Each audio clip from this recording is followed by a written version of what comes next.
किसी ने भी नहीं सोचा था कि सोने से ठीक पहले एक साधारण सा लड़का स्कूल की सबसे परफेक्ट लड़की स्टूडेंट काउंसिल प्रेसिडेंट मधु की एक सेल्फी देखेगा, और वो भी ऐसी हालत में जिसे कोई नहीं देख सकता। उस पल लड़के के दिमाग में सिर्फ एक ही सवाल घूम रहा था, अगर किसी गलत इंसान ने उसे देख लिया तो क्या होगा। क्योंकि इस वक्त मधु अपनी असल हालत में थी। 2 घंटे से ज्यादा इंतजार के बाद जब लड़का नहीं पहुंचा तो मधु ने सोचा कि शायद मैसेज करके कह दे कि सब मजाक था। लेकिन ठीक अगले ही पल लड़का हांफता हुआ वहां पहुंचा, हाथ में एक बड़ा सा बैग, मानो किसी जंग की तैयारी करके आया हो। और बस यही हरकत मधु के दिल में उस लड़के के लिए एक अजीब सी जगह बना देती है। दरअसल मधु कोई साधारण लड़की नहीं थी, उसके पास एक रहस्यमयी शक्ति थी। अगर वो अपने खास उपकरण बदल ले तो समय 2.5 मिनट पीछे चला जाता था। लेकिन इस शक्ति को बार बार इस्तेमाल करने के लिए उसे किसी ऐसे इंसान की जरूरत थी जिस पर वो आंख बंद करके भरोसा कर सके। और अब वो इंसान यही लड़का था। लड़के को ये सब पागलपन लगा, लेकिन उसकी एक कमजोरी मधु पहले ही जान चुकी थी, इसलिए अब वो मना नहीं कर सकता था। मधु थोड़ी झिझक के साथ कहती है, अगर कोई मुझे इस हालत में देख ले तो बहुत बुरा होगा। अब मैं सिर्फ तुम पर भरोसा कर सकती हूँ। और यहीं से दोनों की जिंदगी धीरे धीरे जुड़ने लगती है। अगले दिन क्लास में टीचर मधु को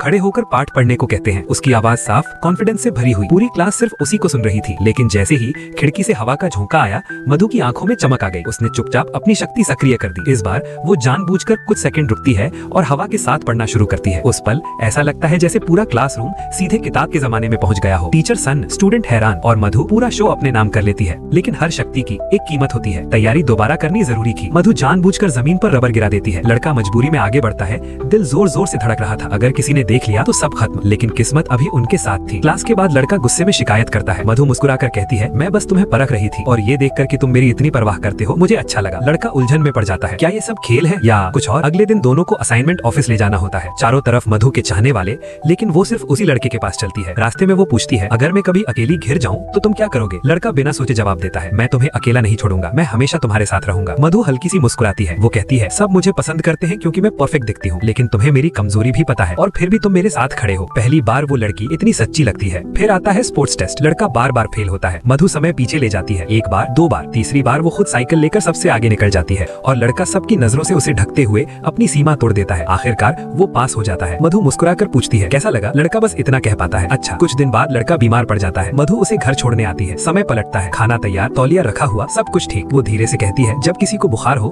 तो उसे अकेला नहीं छोड़ते। लड़का सोचने लगता है, क्या ये सब संयोग था या मधु ने उसे बहुत पहले ही चुन लिया था। क्योंकि कुछ मुलाकातें अचानक नहीं होती, वो पहले से लिखी होती है।